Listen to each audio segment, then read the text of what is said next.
sir, and I am going to call you sir because it's about respect and speaking to a legend who has helped create the foundations of rap, hip-hop, music in general.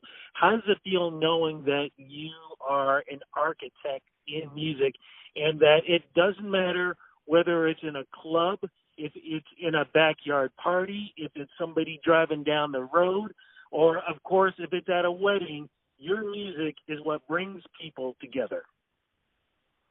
Oh, man, it definitely feel like a blessing, because I could just be at a football game, baseball game, then you hear the song come on, and I just be sitting there like, wow, you be driving down the street, somebody pass you in a car, they playing it, It's just a blessing to still be hearing it after all these years, Have you ever had it where you are driving and then you stop somewhere and you hear somebody maybe in the other car playing your music and they turn around and they realize who you are and what they're playing?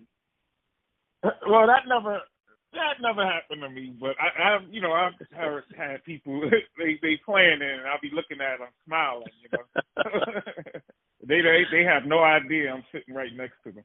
Wow. Well, one thing, people are going to know who you are because they're going to be sitting in the audience because as we speak, you're going to be coming up here in Ontario. You're going to be performing at Casino Rama.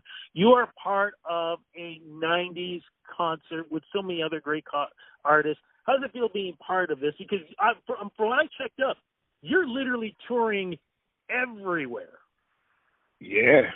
We've been, traveling the country for the last, 4 or 5 years. So it's just been a great vibe. Everybody get along.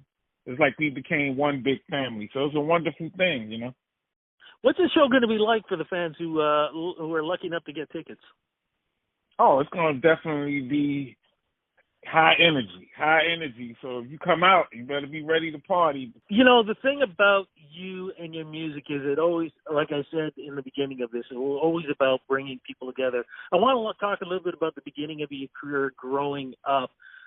Where did that sense of love of music come from? Because for people who listen to your music and realize, you took what was happening then, but you also went back. You took the R&B, you took gospel, you took spoken word, you took so many things and made it into the jam that you were able to create.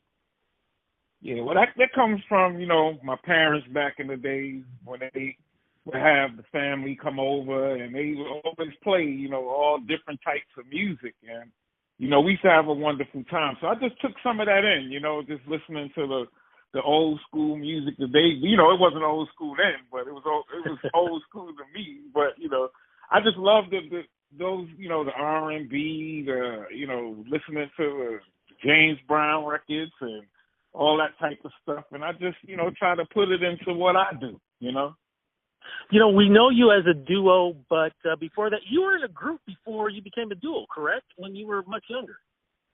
Yeah, well, when we first started out, it was like 7 of us. We all was, trying to do, because there was another group that lived where we lived. They was called the Crash Crew. So we was trying to do something like them. So it was seven of us. And, as time went on, one dropped off, the other one dropped off, and it got down to like 3 of us, and then he dropped off, and it just came down to me and Easy Rock, and that was it. What was the magic between you and Easy Rock? Because, like I said, it brought us up. Yeah, well, we met in 4th grade, and we were childhood friends, and we used to always go and play, softball, baseball together. We just had that type of connection. We were best friends, so that's what it was. Were you guys playing at homes, like house parties, schools, things like that, competitions? What was going on? Yeah, we were doing, we would go perform at block parties or, anytime they had, a hip-hop battle thing, we would be there. So anything that we could get our hands in, we were there, because back in those days, it wasn't no internet. So to make a name in the streets, you had to go to all of the parties and try to get on flyers, so we was all, block parties, house parties, any type of party, talent thing, whatever. We were there. What was going on back then, too, when it came to record labels wanting to sign hip-hop artists? Because I've heard so many different things. One moment record companies don't want hip-hop artists. They're too dangerous. And then others were like, no, we have to grab them. But even though they got them, they didn't understand the culture, so they didn't know how to promote it. What was it like for you getting a deal? Well, in the beginning, it was a little rough, but that's what I did. I tried to get to the rap labels, and when we did the demo of It Takes Two, and he said he sent off one tape, one cassette tape of It Takes Two to Profile Records, and then they other labels. He went straight to them, and that was it. It Takes Two. What do you think was the magic behind that? Because like I said, when I said earlier about you go to a wedding, you go anywhere, and as you said, baseball game, that's the jam that brings people up, and the energy was there. How did that song come together? Well, it was basically, me and Easy Rock always went to them too, and how they react to certain songs. So I basically liked one song, he liked another song, and we kind of just got together and we together, and then that's how we came up with It Takes Two. The other song I always love is Joy and Pain, because to me, when I talked about the gospel aspect of your music, to me, that's the song that represents that. How did that come about? Because that was that was genius, to be honest with you, because a lot of artists weren't going in that direction. Right. Well, it was a place called Rooftop in Harlem we used to go hang out at, and the DJ, Brucey D, used to always play Joy and Pain by Frankie Beverly. So we listened to it and see that the crowd reacted to it. But it was an R&B song, and they reacted to it. And I looked at Easy Rock one night, and I said, hey, man, what if we make a hip-hop record out of this? And then it just, right then we was like, we're going to do that. So we came up with it. Like I said, it was pure genius. What was it like back then touring with so many other great artists? And do you remember touring in Canada? And because I'm here, Toronto. Oh yeah, I remember we used to be out there so much with this guy Chris Shepard. He used to bring us out there all the time, and we toured around Canada a lot, Toronto a lot, Edmonton, and Montreal. We was all over Canada. We used to be. It was so crazy. We used to be in Canada like every other weekend. So it was wonderful. So just curious though, because hip hop evolves and it changes into a different form, a different format, a different message. What was going on with you then? Did you want to continue? Did you want to change? I remember Hammer trying to be a little harder, and people didn't really accept that. What was going on with you when the culture was changing?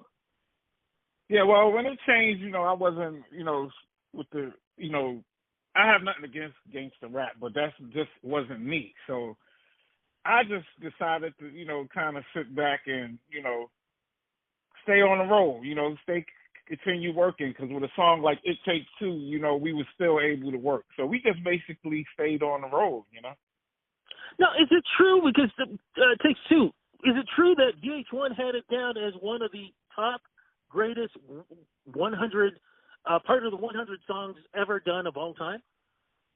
Yes. I was about that, and it was a good feeling to have one of the songs of all time. So, it felt like a blessing. It was amazing just to hear about that. What do you think about today's hip-hop artists? And, of course, when we mention anything about today, because we're Canadians, we always have to mention about Drake. What do you think about today's artists? Oh, man, I think, they doing their thing. Some of it, just like any music, you like some and some you don't like. But, I mean, these young artists is out here doing their thing. They got their business straight, at least most of them. And that's a good thing, man. My hats go off to all the young guys, man. Just, stop the violence and we'll be good. Is there ever a chance you're going to be releasing music, sir, again? I never like to say never, but, there's a slight chance maybe one day, some thoughts been in my mind about it. What about at least writing a book or a documentary or something like that? Because people want to know the story.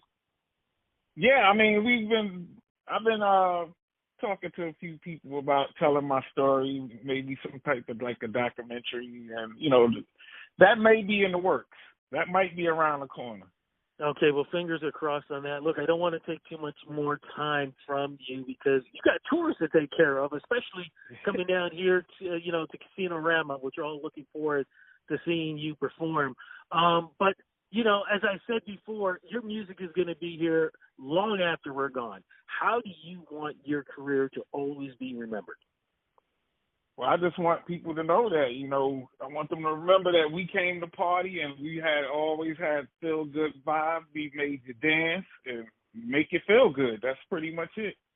And you always have, and you will continue. As I said, Casino Rama is going to be the place to be for you and so many other great 90s artists coming here. I hate using just that term, 90s artists. I like to use all-time greats coming to Casino Rama, and you're definitely on that list. Sir, I want to say thank you again for this interview, but more importantly, thank you for the music, and thank you to making sure that no matter how tough things have always been, you gave us time to enjoy life through your music. Thank you so much. Thank you.